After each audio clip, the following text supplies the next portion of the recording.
Кызыл омпол уран кени адамдардын саламаттыгына жана экологияга зыян келтирери аныкталса, аны токтотуш керек. Мындай пикирин өкмөт башы Мухаммед Калайбылгазиев Жогорку кеңештеги тармактык комитетте отчет берип жатып билдирди.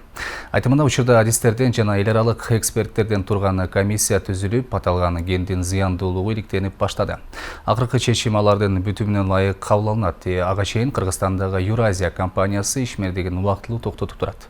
Белгилей кетсек, бүгүн Жогорку кеңештин конституциялык мыйзамдар, мамлекеттик түзүлүш, сот укук маселелери боюнча комитетинин мүчөлөрү өкмөттүн өткөн жылда аткарган иши тууралуу отчетун укту. Аймактардагы облустарды башкарып жүргөн губернаторлорду жоюп, акимдер менен айыл өкмөттөрдү гана калтырыш керек. Мындай пикирин депутат Алтынбек Сулайманов Жогорку кеңештеги тармактык комитеттин жыйынында билдирди. Айтымында азыр аймактардагы өкмөттүн ыйгарым укуктуу өкүлдөрү эч нерсе чечпейт. Ошондуктан губернаторлорду бүгүн деле жоюп салса маселе жаралбайт. Өкмөт башы дагы жергиликтүү бийликте кайсы бир орган ашыкча болуп жатканын моюндаганы менен комиссия иштеп жатканын айтуу менен чектелди. Айыл өкмөттөрдү деле бириктирип укупнение кылып, аймак кылып, ошолор менен түз иштешиңиз керек деген дүйнөдө ушундай кетип атат. Биз бүгүнкү губернаторду бүгүн жоюшуңуз керек. Эчтеке болбойт. Губернаторлорду бүгүн жоюп салып, акимдер менен, анан акырын акимдер менен айыл өкмөттөрдүн кандай укупнениеге барыш керек, анын үстүнөн иштесеңиздер болот да.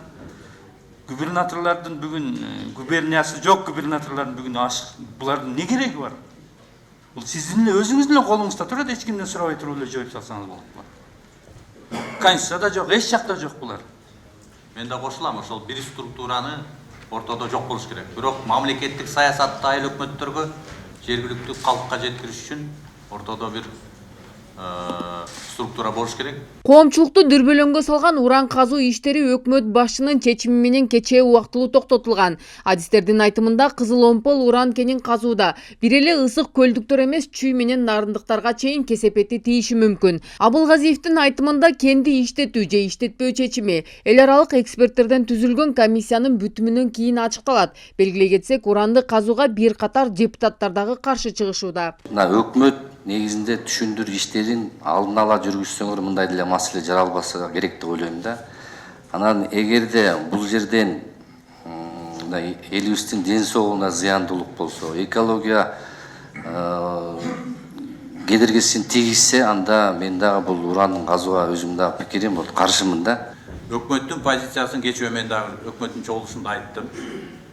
Эгерде эл аралык эксперттер МАГАТЭге чейин технологияларды бизге кепилдик берип, зыян болбойт, экологияга, адамдардын ден соолугуна десе, аны биз кайра өзүбүздүн элибиз менен чогулуп чечишибиз керек. Эл менен чогулуп, жергиликтүү эл менен чогулуп, жанагы өзүнүн оюн айтып аткан жарандарыбыз менен кошо чечишибиз керек. Жок десек, анда жок. А эгерде зыян тие турган болсо, биз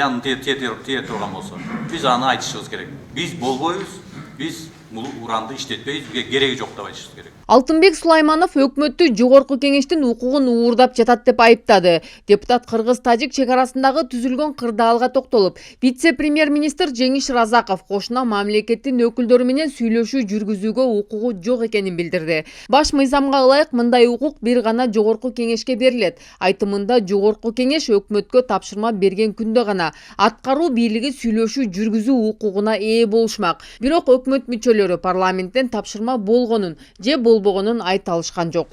Чек ара, мына мен сизге окуп берейин. 74-берене Жогорку кеңештин ыйгарым укуктары Кыргыз Республикасынын мамлекеттик чек араларын өзгөртүү тууралуу маселени чечет. Жогорку кеңеш. Только Жогорку кеңеш. Аткаруу бийлиги эмес. Аткаруу бийлигине мына Конституциядан таап бергиле мага. Сиздер өзүңөрдүн жасай турган социалдык башка маселелерди чечпей, силер Жогорку кеңештин ыйгарым укугун силер уурдап алдыңар мына пунктты. Силердин укугуңар жок. Мен билишимче Жогорку кеңеш ошо жанакы делимитацияны, демаркацияны тездетип бергиле деген тапшырмалар бар. Ким берди, кана көрсөткүлөчү. Ошону азыр тактап берип анан беребиз сизге. Көрсөткүлөчү бизге. Жыйынтыгында Жогорку Кеңештин конституциялык мыйзамдар, мамлекеттик түзүлүш, сот, укук маселелери боюнча комитетинин мүчөлөрү өкмөттүн өткөн жылда аткарган иши тууралуу отчетун канааттандырарлык деп тапты. Эскерте кетсек, буга чейин Мухаммедкалый Абылгазиев баштаган өкмөттүн отчетун тармактык комитеттен тышкары парламенттеги көпчүлүк коалициядагы канааттандырган. Анархан Алтымышева, Нурбек Жеңишбек уулу, Нурньюз, Бишкек.